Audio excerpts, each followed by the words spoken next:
Nah, ini mungkin kita bakal bahas lagi lebihnya tentang revisi Undang-Undang PPH dan Undang-Undang Ciptaker.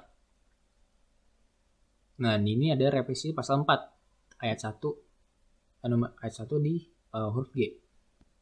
Di Undang-Undang PPH ini, dividen dengan nama dan dalam bentuk apapun termasuk dividen dari perusahaan asuransi kepada pemegang polis dan pembagian sisa hasil usaha koperasi.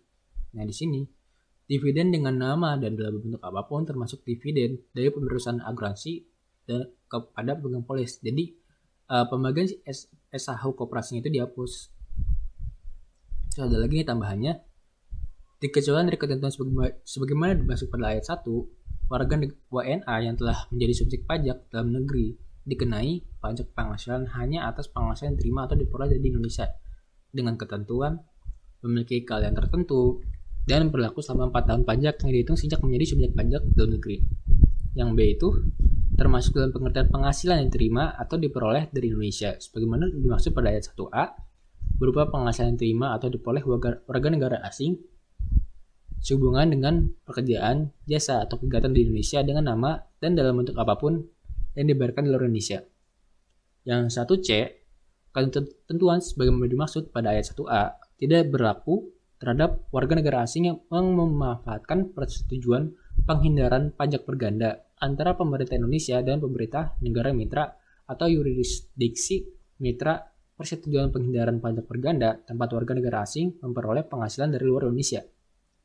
Yang 1D, ketentuan lebih lanjut mengenai kriteria keahlian tertentu serta tata cara pengenaan pajak penghasilan bagi warga negara asing sebagaimana dimaksud pada ayat 1A diatur dalam Peraturan Menteri Keuangan. Jadi ini itu maksudnya itu untuk ketentuan dari PPH bagi warga negara asing yang telah menjadi subjek pajak di Indonesia.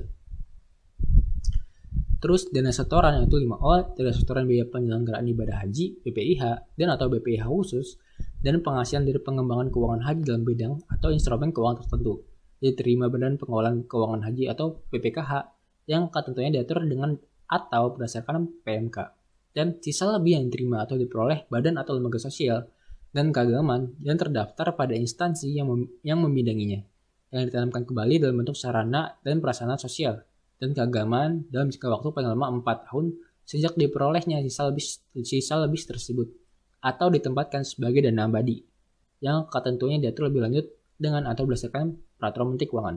Nah, dividen dalam UU PPH dan UU Ciptaker. Nah, yang paling signifikan dari perubahan ini yaitu di persenannya nih kepemilikan saham. Nah, kalau di Undang-Undang PPH ini diatur yaitu paling rendah 25%. Nah, sedangkan di Undang-Undang Cipta Kerja ada perubahan yang baru yaitu WP Badan Dalam Negeri dengan kepemilikan saham berapapun tidak dikenai PPH. Itu kan.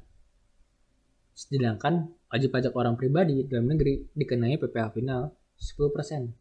Nah, kecuali diinvestasikan di dalam negeri dalam waktu tertentu tidak dikenai PPH. Jadi yang kalau dikenakan kalau investasinya dalam negeri itu tidak dikenakan PPH nih. Mungkin nanti bakal ada mekanisme lebih lanjut tentang gambarannya gimana ya. Jadi kita bakal skip dulu yang dikecualikan ya. Terus kita ke kredit pajak aja. Nah, kredit pajak PPH pasal 24 atas dividen atau penghasilan lain dari luar negeri. Pajak atas penghasilan yang telah dibayar atau terutang di luar negeri atas penghasilan tersebut berlaku ketentuan tidak dapat diperhitungkan dengan PPH terutang. Yang B tidak dapat dibebankan sebagai biaya atau pengurangan penghasilan dan atau tidak dapat dimintakan pengembalian kelebihan pembayar pajak. Nah, sanksinya jika menginvestasikan penghasilan dalam jangka waktu tertentu. Penghasilan dari luar negeri tersebut merupakan penghasilan pada tahun pajak diperoleh. Dan pajak atas penghasilan yang telah dibayar atau terutang di luar negeri atas penghasilan tersebut merupakan kredit pajak sebagaimana dimaksud dalam pasal 24 Undang-Undang ini.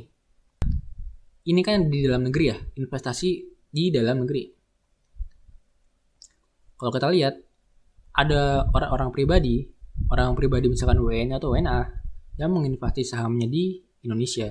Kan kalian tahu ya, kalau warga negara asing yang mendapatkan penghasilan yang bersumber di Indonesia itu kan juga termasuk subjek pajak. Tapi subjek pajak orang pribadi luar negeri, non BUT.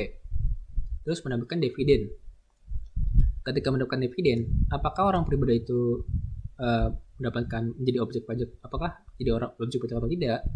Misalkan investasi saham itu di Indonesia, kalau ya itu bukan objek pajak. Kalau tidak itu objek pajak sesuai dengan Undang-Undang di Cipta Kerja. Nah, kalau dari badan sendiri, misalkan investasi saham di Indonesia itu tidak dikenakan objek pajak sebagaimana diatur itu WP Badan Dalam Negeri dengan kepemilikan saham berapapun tidak dikenai PPh. Nah, di sini nih, di luar negeri ini. Nah, OP dan badan investasikan di Indonesia paling sedikit 30%. Nah, misalkan tidak diinvestasikan di Indonesia. Nah kalau di Indonesia untuk WP orang pribadi sendiri itu, ini kan orang pribadi ya. Bagian diinvestasikan ini bukan objek pajak. Nah, terus selisihnya maksudnya itu kalau dilihat dari undang-undangnya sendiri itu kalau kita lihat lagi ya. Di sini kalau kita lihat selisih dari 30%,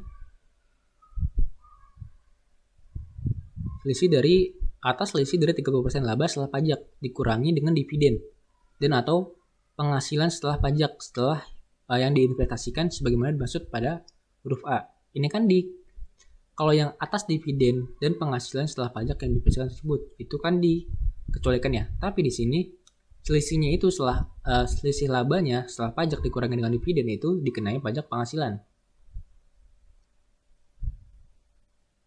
Nah, sisa dari selisihnya ini tidak dikenakan PPh. Nah, misalkan investasinya di Indonesia itu tidak termasuk objek pajak dan juga tidak dikenakan PPh. Nah, tadi yang sudah dibahas tadi ya. Misalkan ada kita menginvestasikan saham, terus belum ada penerbitan terkait SKP Pasal 18 oleh DJP kalau nggak salah ya.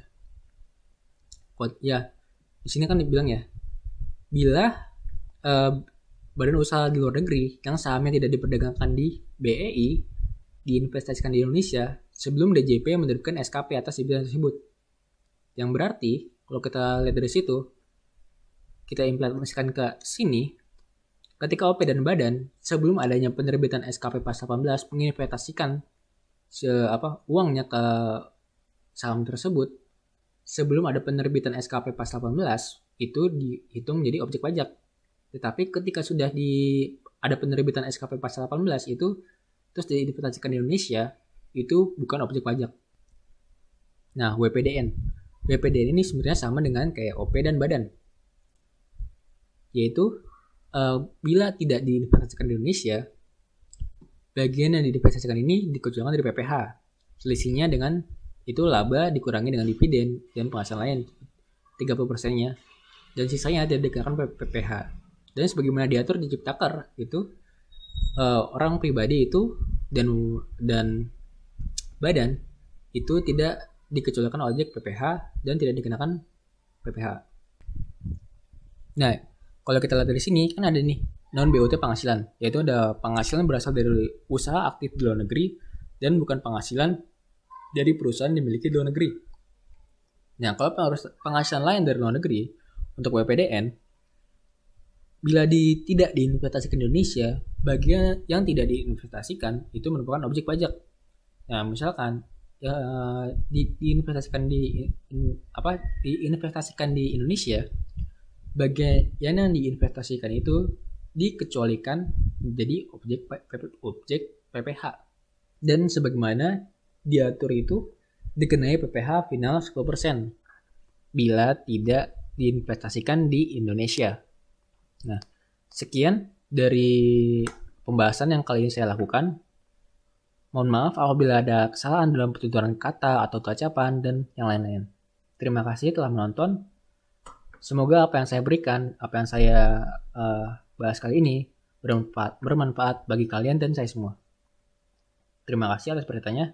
Sampai jumpa. Wassalamualaikum warahmatullahi wabarakatuh.